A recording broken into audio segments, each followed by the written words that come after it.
dimulai.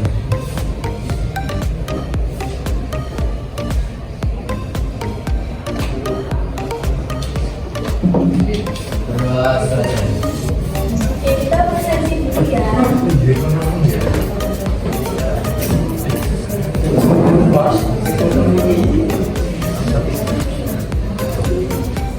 Aisyah Nur Aini.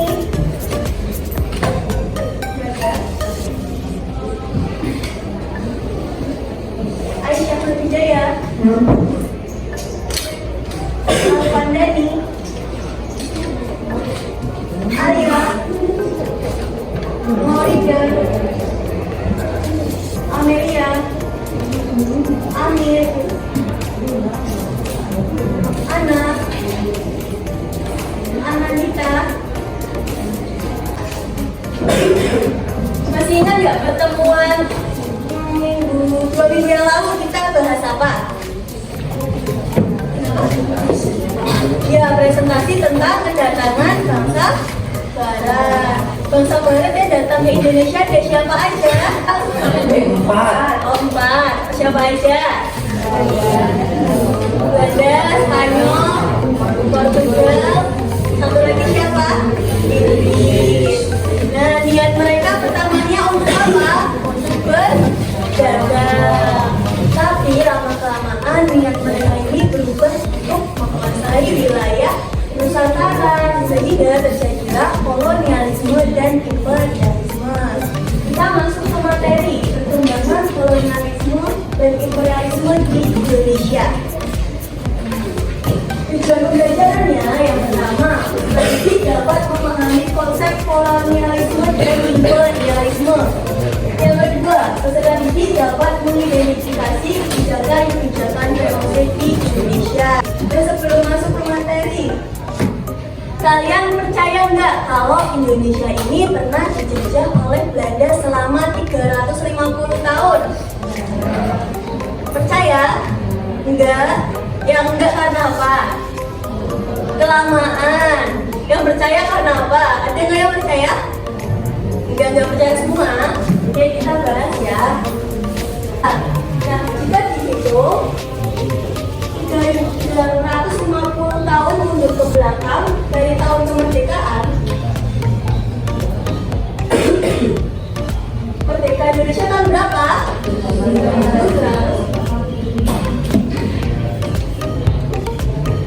Belanda itu mulai menjadi pada tahun 1595. Sedangkan orang Belanda yang pertama sampai ke Nusantara masih ingat siapa? Cornelis J. Walden. Dan dia kan mendarat di Banten itu pada tahun 1596. Dari sini aja tahunnya tidak salah ya, berarti Indonesia itu tidak dijajah selama 350 tahun. Kenapa ada yang bilang kalau Indonesia dijajah selama 3,5 abad? Karena pada saat itu Soekarno melebih-lebihkan berbola karena ingin membakar semangat para rakyat. Nah, sampai sini bisa dipahami? Nah, ada yang pernah dengar apa itu VOC? Belum ya? Pernah? Apa mas? Iya. Perdagangan itu. Ya, fungsi dagang, absen berapa? 16. 16. Oke, jadi VOC ini adalah fungsi dagang Hindia Belanda. Kepanjangannya Verenigde Oost-Indisch Compagnie. Latar belakang dibentuknya karena adanya perselisihan para pedagang Belanda sendiri sehingga membuat pemerintah Belanda merugi. Jadinya dibentuklah VOC pada tahun 1602 tanggal berapa? 20 Maret untuk mengatasi persaingan pedagang Belanda dan perusahaan lain seperti EIC dari Inggris dan CDI dari Portugis.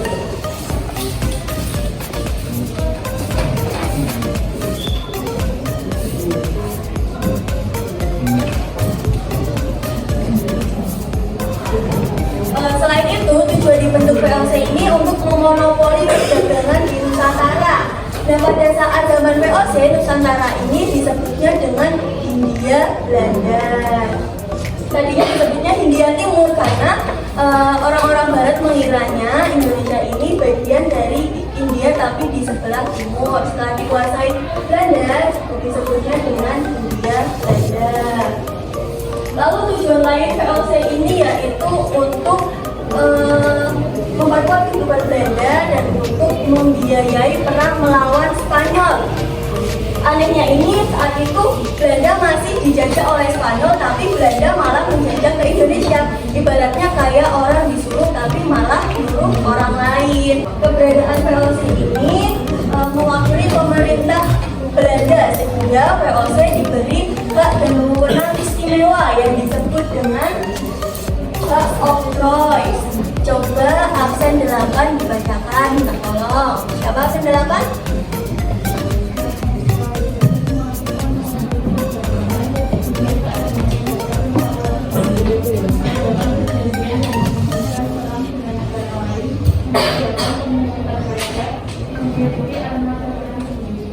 Nah, makasih. Jadi hanya ini sangat besar, bahkan bisa dikatakan seperti wewenang sebuah negara, sehingga VOC ini menjadi salah satu fungsi dagang terbesar di Asia melawan Inggris. Inggris ini siapa? EIJ.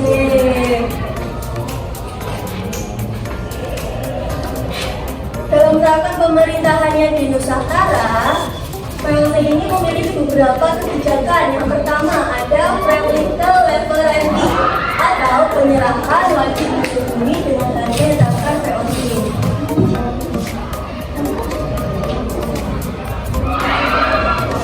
Misalnya Mbak Maulida ini punya pala, harganya kalau di pasaran 1 kilonya 70.000. Akan tetapi Mbak Maulida hanya bisa menjual ke satu orang saja karena adanya monopoli perdagangan, yaitu hanya bisa menjual ke VOC dengan harga yang sudah ditetapkan. Bisa jadi pala yang tadinya 70.000 bisa jadi dijual dengan harga 30.000. Bisa dipahami ya? Oke. Lalu kontinental, pajak berupa hasil bumi. Pada zaman dahulu belum ada pajak berupa uang, pajaknya berupa hasil panen. Yang ketiga ini ekstirpasi, hak VOC untuk menebang pohon rempah-rempah agar rempah-rempah menjadi mahal harganya. Ibaratnya seperti ini, misalnya kalau pohonnya tumbuh banyak, otomatis hasil panennya juga banyak. Kalau hasil panennya banyak, harganya menjadi murah. Sehingga ditetapkan ekstirpasi agar harganya tetap stabil, bahkan bisa menjadi mahal. Yang terakhir, Mongi Token atau pelayaran dengan perahu porak-porak untuk mengawasi perdagangan monopoli. Pelayaran ini bertujuan untuk mengawasi orang-orang yang berdagang secara gelap. Misalnya ada penyelundupan perdagangan dengan fungsi dagang lain seperti dari Inggris dan dari Portugal. Selesai, kita mengerjakan LKPD. Jadi dibentuk kelompok, kelompoknya teman-teman sebangkunya saja ya, biar cepat.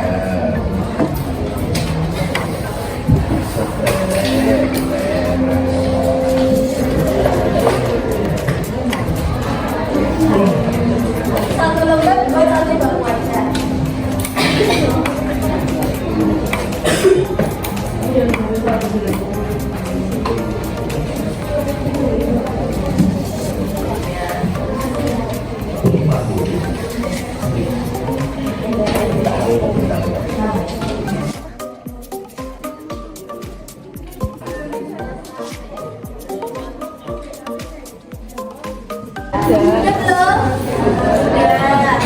Ayo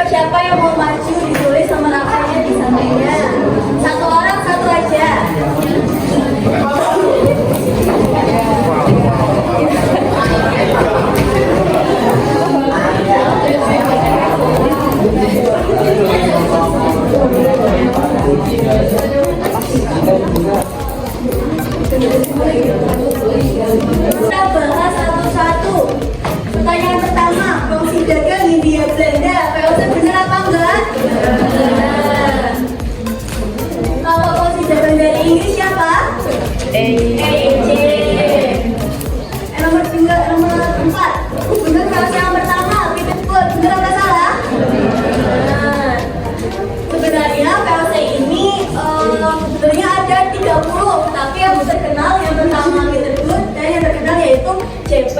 Kun. Nomor 5, paham tentang penguasaan suatu negara terhadap negara lain dengan tujuan untuk memperluas wilayahnya. Benar apa salah? Benar. Jadi, kesimpulan pelajaran pada hari ini kita bahas apa aja? VOC. VOC ini apa? Fungsi dagang milik Belanda. Jadi VOC ini bukan negara, tetapi bagian dari negara Belanda yang mewakili di Hindia Belanda atau di Nusantara. VOC ini ada 4, apa saja? Ada yang mau menjawab? Teks selebrasinya penerapan Belanda.